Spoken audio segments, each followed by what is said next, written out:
मेरे ख्याल से महाराष्ट्र सरकार से बड़े मिक्स सिग्नल्स आ रहे हैं। तहसीलदार को हटाया जा रहा है। जो तहसीलदार कह रहा है तो मैंने सिग्नेचर ही नहीं किया है, तो व्यवहार हुआ है कि नहीं ये भी किसी को पता नहीं है। तो मेरे ख्याल से महाराष्ट्र सरकार को जवाब देना पड़ेगा। माननीय मुख्यमंत्री जी का भी स्टेटमेंट आया है और रेवेन्यू मिनिस्टर ने सही क्योंकि सरकार क्या कह रही है, यह सरकार की ज़मीन है।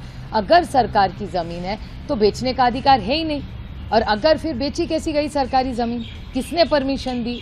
और तहसीलदार अगर कह रहा है कि मैंने साइन ही नहीं किया तो ज़मीन बेची किसने? स्टैंप ड्यूटी का सवाल ही नहीं आता। तो मुझे आप पूछे तो समझ में नहीं आ रहा है सच क्या है झूठ क्या है। मेरे ख्याल से मेरी महाराष्ट्र के माननीय मुख्यमंत्री से हाथ जोड़ के विनती है कि आप सच्चाई बोल दीजिए। पिछले हफ्ते ने भी उन्होंने इंक्वायरी के पहले ही क्लीन चिट निम्बाड़कर जी को दे दिया।